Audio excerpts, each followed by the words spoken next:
The algorithmic trap. The average human in 2026 spends 6 hours and 58 minutes per day staring at a screen. That's 2,547 hours per year, 106 days, gone. Now multiply that by 5.4 billion internet users globally. That's 13.7 trillion hours of human attention, harvested, packaged, and sold to the highest bidder every single year. Facebook's market cap, $1.4 trillion. Google, $2.3 trillion. TikTok's parent ByteDance, estimated at $300 billion and climbing. You want to know where that valuation comes from? It comes from you, from your eyes, from the 47 times a day you unlock your phone without thinking. You are not the customer, you are the product, and you've been so thoroughly processed, you don't even feel the machinery anymore. Let's talk about how this actually works. Because it's not an accident. It was never an accident. In the late 1950s, a psychologist named B.F. Skinner discovered something that would go on to become the most profitable mechanism in human history. He put rats in boxes. He gave them levers. Sometimes the lever gave food, sometimes it didn't. The rats that got food randomly, not consistently, but randomly, pulled the lever the most. They called it variable reward reinforcement. Big tech calls it their entire business model. Every time you open Instagram, you don't know what you're going to see. A boring post, a hilarious meme, an ex's vacation photo, a viral moment. You don't know. And that uncertainty is the hook. Your brain releases a microdose of dopamine, not when you get the reward, but in anticipation of it. The scroll is the lever. Now here's where it gets predatory. These platforms employ entire teams. They're literally called retention engineers, whose singular job is to make sure you never voluntarily stop using the app. They don't measure success by how much you enjoy the platform. They measure it by time on app, by session length, by return rate. Your enjoyment is irrelevant. Your dependency is the metric. And to optimize that dependency, they run A/B tests on human behavior at a scale that no psychological study in history has ever approached. Facebook once ran an experiment on 689,000 users without their knowledge or consent, manipulating the emotional content in their feeds to see if it changed their mood. It did! They published the results in an academic paper. They were proud of it. This is not a tech company building tools for humans. This is a behavioral modification lab, and you sign the terms of service. Here's what nobody talks about. The real damage isn't happening in your free time. It's happening at work, in schools, in hospitals, in boardrooms. The algorithm didn't just steal your evenings. It's quietly dismantling the global economy, one distracted mind at a time. And the cost? We're talking numbers that make big tech's valuations look like rounding errors. Stay with me. In 2016, researcher Cal Newport published a concept so simple it was almost insulting. Deep work. The ability to focus without distraction on a cognitively demanding task. The kind of thinking that produces real value, real innovation, real output. He argued it was becoming rare. He had no idea how right he was. By 2025, the average knowledge worker was interrupted or self-interrupting every 47 seconds during working hours. 47 seconds. And after each interruption, it takes an average of 23 minutes to return to full cognitive focus. Do that math. Most people never return. They spend their entire workday skimming the surface of productivity, mistaking busyness for output. The attention economy didn't just monetize your leisure, it colonized your human capital.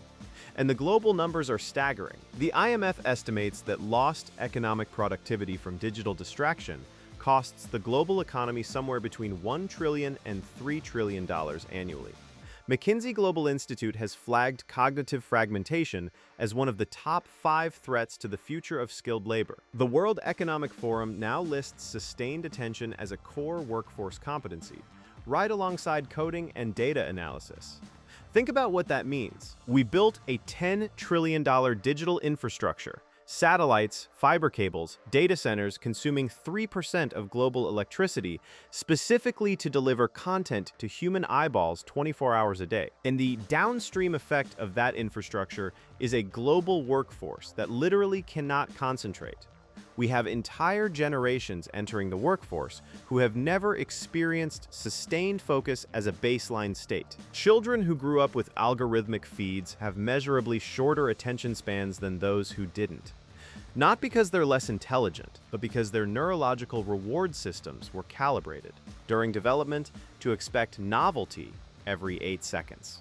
The algorithm didn't just change behavior, it changed brains. And once you understand that, the business model stops looking like a tech company's growth strategy. It starts looking like something much darker. Up until now, we've been talking about distraction, about addiction, about lost productivity. But that's not actually the end game. The end game is prediction. And the tools they've built to capture your attention, they were never really about keeping you entertained. They were about building the most detailed model of human behavior ever constructed. What you're about to hear is not a conspiracy theory. It's a business model. Harvard Business School professor Shoshana Zuboff coined a term in 2019 that deserves to be tattooed on the inside of every smartphone case in the world: surveillance capitalism. The idea is this: your behavioral data, every click, every pause, every rewatch, every 3 a.m. search, is raw material. These companies extract it, refine it, and sell predictions about what you'll do next. Not ads, predictions. Google doesn't sell you to advertisers. Google sells certainty about your future behavior to advertisers. This person will click on this ad with 94% probability. This person is in a vulnerable emotional state and is 73% more likely to make an impulse purchase in the next 4 hours. That's not marketing. That's manipulation backed by predictive AI models trained on trillions of data points from your life. And it's evolving.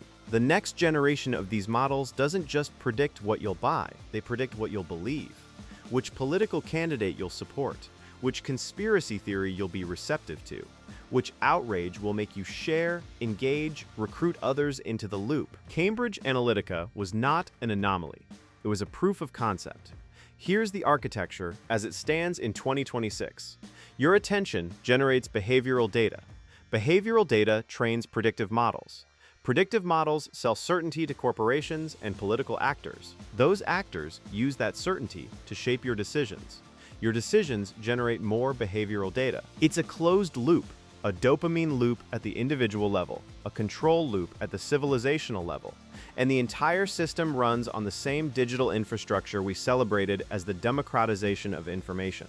The internet was supposed to set us free. Instead, we handed the keys to 7 companies headquartered in California, and they built a machine that is, by every measurable metric, making us less free, less focused, less autonomous, less human. So where does this end? If current trajectories hold, and there's no systemic force right now capable of changing them, we are heading toward a civilization with genuinely degraded capacity for independent thought. Not through force, not through censorship, through convenience. The algorithm will get better, the predictive models will get more accurate, the dopamine loops will get tighter, and the distance between who you are and who the machine has decided you should be will shrink until there's nothing left to distinguish between them. You will believe you are making free choices. You will be executing a behavioral script written in a server farm in Oregon. The good news, and I use that term loosely, is that the brain is plastic. What was engineered can, with effort and time, be re-engineered. Deep focus can be rebuilt, dopamine baselines can normalize, attention can be reclaimed, but not passively, not accidentally, not while the app is still installed. The most radical act you can perform in 2026 is to be deliberately, stubbornly, inconveniently present, because your attention is the only asset big tech cannot take from you by force. They can only borrow it if you keep hitting accept. Delete one app today, not because it'll change the world, because it'll remind you that you still can.